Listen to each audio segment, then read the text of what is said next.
hoy nos damos cita en el edificio de Park Avenue Armory para visitar la feria AIPAD Photography Show, que desde el año 1980 nos trae las piezas más icónicas de la fotografía mundial. Acompáñame a disfrutar de este show.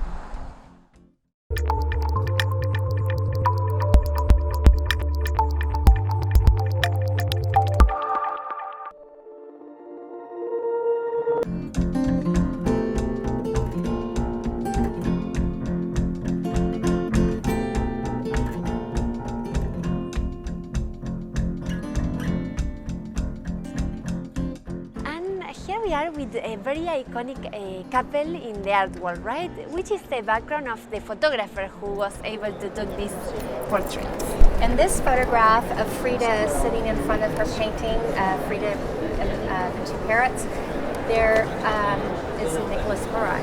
Nicholas Murai was one of her lovers, and he is the photographer as well, so it's a self-portrait.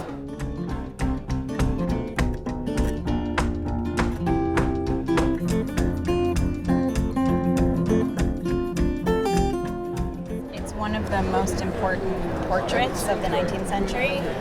It's a photograph of Isambard Kingdom Brunel, who was a civil engineer, and one of his most important feats was building the Great Eastern, which was the largest steamship ever created at the time. So Howlett was commissioned by a London newspaper to document the construction of the ship.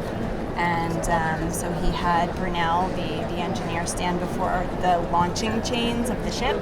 And it's just a very iconic portrait of the 19th century, partially because it was somewhat unusual to have an outdoor portrait like this. Yes.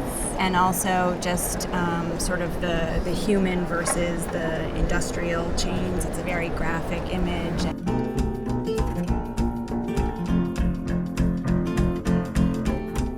First of all, this picture and I were born the same year, 1948, and this is like a toy manufacturer in Peru, and Robert Frank, who's known for his work in America on the book The Americans.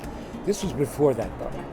That book was done in 1955 to 1956, and this was done, as I just said, in 48. And so he had just come over from Switzerland, and he was eager to see primitive places which were not Swiss. And there's nothing more un-Swiss, apparently, than Peru.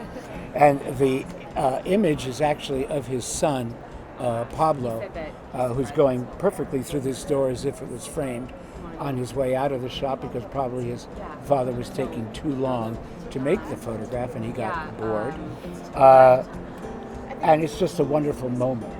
It's the idea of the boy's legs and arms going through the door, and then the legs and arms of the dolls that are over here, and how they kind of work together.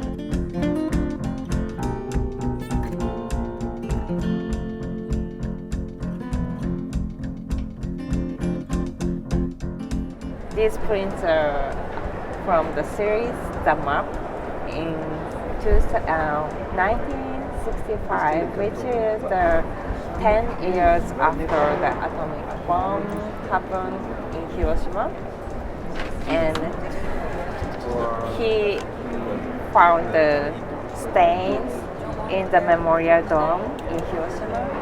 It awake a lot of discussion, right? And is present on most of the books that talk about the 20th century photography.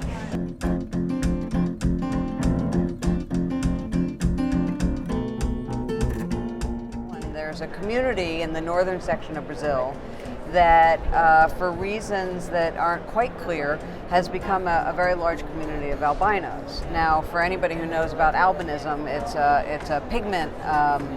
a pigment issue, and so the blindness is very much part of the condition, which you can see in this one where he's starting to go cross-eyed, and so Gustavo met a couple of folks and really just wanted to bring a sense of beauty to their lives, because albinos are sometimes treated poorly.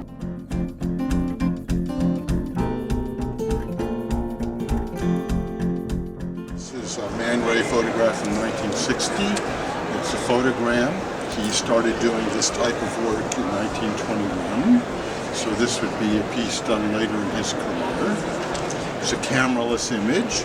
We like it because it has a very otherworldly type of look. It looks somewhat like the heavens. Whereas this little Man Ray here was done at the flea market in Paris in 1930. And he sent this picture to a friend of his. There's a letter on the back of the photograph. And he called the picture Two Dressed Fleas from the Marché des Puces in Paris. And we think that between the two of them, it gives an interesting idea of the range of Man Ray's creativity.